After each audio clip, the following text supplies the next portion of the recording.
Sous la pluie battante de Chang'an, un adieu reste inexprimé. La pluie s'abat sans relâche sur Chang'an. Ning que se tient devant la tombe de Zhuo Er, silhouette solitaire rongée par le chagrin. Son visage, stoïque et endurci par des années de souffrance, ne trahit aucune émotion. Pourtant, ses yeux, ses fenêtres ouvertes sur son âme, en disent long. Je me souviens du jour où nous nous sommes rencontrés. Un gamin des rues effronté et un jeune maître fier. Nos vies, que tout semblait opposer, sont devenues irrévocablement liées. Ning reste là pendant ce qui semble être une éternité. Il a affronté d'innombrables ennemis, regardé la mort en face maintes et maintes fois. Pourtant, rien n'aurait pu le préparer à la finalité déchirante de ce moment. Je me souviens de sa loyauté indéfectible, de son esprit farouche, de son rire contagieux. Maintenant, le silence règne. Il peut presque entendre sa voix, le taquinant, le réconfortant, l'exhortant à être fort. Mais ce n'est que le vent, sifflant à travers les arbres, le narguant avec des échos de ce qui ne pourra jamais se reproduire. Des échos de rire sous la pluie battante ravivent le poids du souvenir.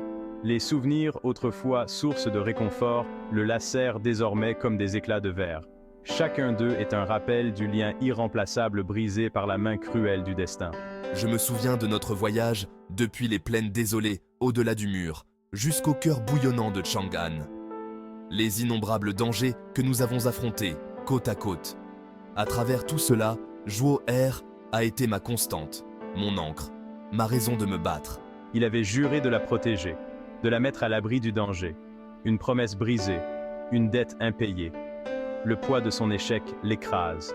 Sa gorge se noue, le rendant incapable de prononcer les mots emprisonnés en lui. Des mots d'amour, de gratitude, de regrets déchirants. La pluie est sans pitié. Elle continue de tomber, manifestation physique de mon chagrin. Elle lave la poussière, la crasse, le sang qui tache ses mains. Pourtant, elle ne pourra jamais effacer la marque de chagrin gravée dans son âme. Les rites du deuil se déroulent avec des nouilles, du papier huilé et l'acier à aiguiser. Ils cherchent du réconfort dans les rituels familiers de leur passé commun. Préparer un bol de ses nouilles préférées, la vapeur portant l'odeur du réconfort et du désespoir. Alors que la nuit tombe, je sors mes armes. Le poids familier des 13 flèches de Yuan dans ma main apporte un semblant de contrôle au maelstrom intérieur. À chaque mouvement, à chaque tranchant aiguisé, il réaffirme son serment. Il ne laissera pas sa mort être vaine. Il trouvera les responsables. Il la vengera. La nuit s'épaissit, mais le sommeil me fuit. Je suis assis près de sa tombe, la pluie pour seule compagne.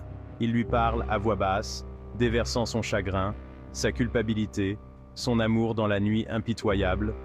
Et ainsi, les rites du deuil se poursuivent, le liant à une promesse qui doit être tenue, quel qu'en soit le prix. Je ne connaîtrai pas le repos tant que justice ne sera pas rendue. Le monde semble étrangement vide sans Zhuo Er à ses côtés. Il accomplit les gestes du quotidien, mais c'est comme s'il lui manquait une partie de lui-même. La douleur est une compagne constante. Elle m'oppresse la poitrine, un poids lourd qui me coupe le souffle.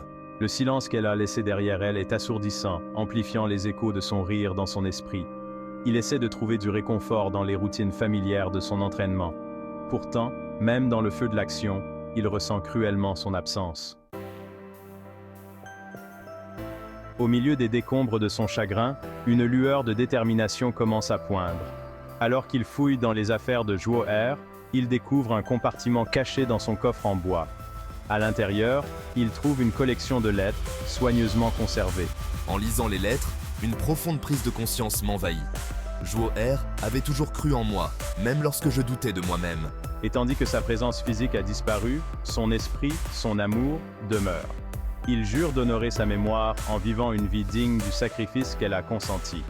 Il affrontera l'avenir avec le même courage et la même détermination qu'elle a toujours affichée.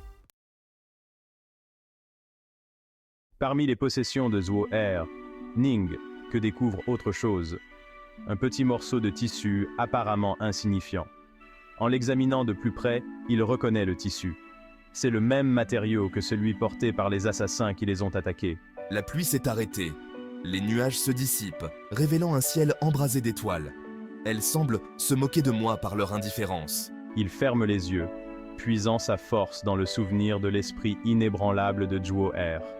Son chagrin, bien que toujours vif et puissant, commence à se transformer en un désir brûlant de justice. Il ne connaîtra pas le repos avant d'avoir découvert la vérité sur la mort de Zhuo-Er. Il traduira les coupables en justice, même si cela signifie affronter la puissance du monde entier. Alors que l'aube se lève, projetant une lueur dorée sur Chang'an, Ning se redresse, majestueux.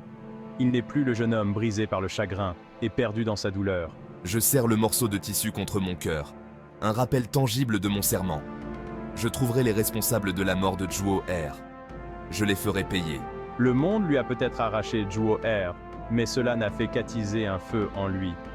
Un feu qui brûle avec l'intensité de 1000 soleils, alimenté par le chagrin, par l'amour, par une soif inextinguible de justice. La pluie a peut-être cessé, mais la tempête qui fait rage en Ning ne s'apaisera pas tant que justice ne sera pas rendue.